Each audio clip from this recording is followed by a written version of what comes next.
সংগ্রামী ঠাকুরগাঁওবাসী, আমি আপনাদের সন্তান দেলোয়ার হোসেন, যাকে 2013 সালে সেই আওয়ামী ফেসিবাদী খুনি হাসিনা সরকারের বিরুদ্ধে রাজপথে সামনের কাতারে লড়াই সংগ্রাম করার অপরাধে গ্রেপ্তার করে রিমান্ডের নামে 57টি দিন আমার শরীরের উপর অমানসিক নির্যাতন করা হয়েছিল।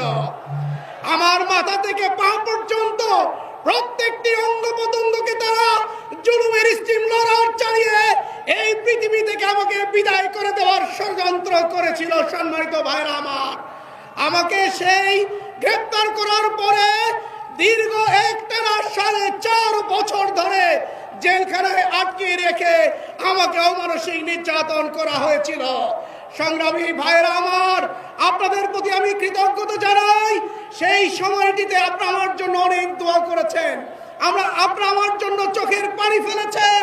আল্লাহ রাব্বুল আলামিন আপনাদের চোখের পানি কবুল করেছেন। তারা চেয়েছিল দুনিয়া থেকে বিদায় করতে, কিন্তু তাদের সেই চক্রান্ত ব্যর্থ হয়েছে। আমি দেলোয়ারকে আল্লাহ রাব্বুল আলামিন বাঁচিয়ে রেখেছেন। সংগ্রামী ঠাকুরগাঁওবাসী, আমাকে যেভাবে আমার মতো অসংখ্য যুবকদেরকে, অসংখ্য তরুণদেরকে যেই সময়টি সমাজের জন্য, রাষ্ট্রের জন্য অনেক করণীয় ছিল, যেই সময়টিতে রাষ্ট্রের জন্য, সমাজের জন্য অনেক কাজ করার ক্ষমতা আমাদের ছিল, সেই সময়টিতে আমাদেরকে কারাগারে বন্দী করে দেশকে, সমাজকে বঞ্চিত করেছিল এই খুনি হাসিনা সরকার। সংগ্রামী ভাইরা আমার, আমরা বলতে চাই আমাদের প্রিয় এই ঠাকুরগাঁও, এই ঠাকুরগাঁওকে আমরা উন্নয়নশীল ঠাকুরগাঁও পরিণত করতে চাই। সন্ত্রাস মুক্ত, চাঁদাবাজ মুক্ত, দখল মুক্ত, নিরাপদ ঠাকুরগাঁও করার প্রত্যয় ব্যক্ত করছি আমরা। আপনারা জানেন আমাদের এই ঠাকুরগাঁও একটি বিমানবন্দর রয়েছে, কিন্তু ওই পার্শ্ববর্তী দেশের প্রেসক্রিপশনে খুনি হাসিনা সরকার সেই বিমানবন্দর বন্ধ করে আজ পর্যন্ত চালু হতে দেয় নাই। আমরা বর্তমান সরকারকে বলবো অবিলম্বে আমাদের এই বিমানবন্দর চালু করা হোক। আপনারা জানেন আমাদের এই উত্তরাঞ্চলের প্রত্যন্ত এলাকা হলো ঠাকুরগাঁও।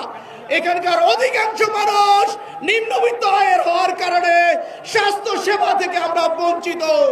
আমরা বর্তমান সরকারকে বলবো আমাদের এই অঞ্চলে ঠাকুরগাঁও অবিলম্বে আমরা একটি মেডিকেল কলেজ চাই, যে মেডিকেল কলেজ স্থাপনের মধ্য দিয়ে এই অঞ্চলের মানুষ স্বাস্থ্য সুবিধা পাবে। আমরা বলতে চাই, আমরা শুনেছি এই অঞ্চলে শিক্ষার প্রসারের জন্য একটি বিশ্ববিদ্যালয় করার পরিকল্পনা করা হয়।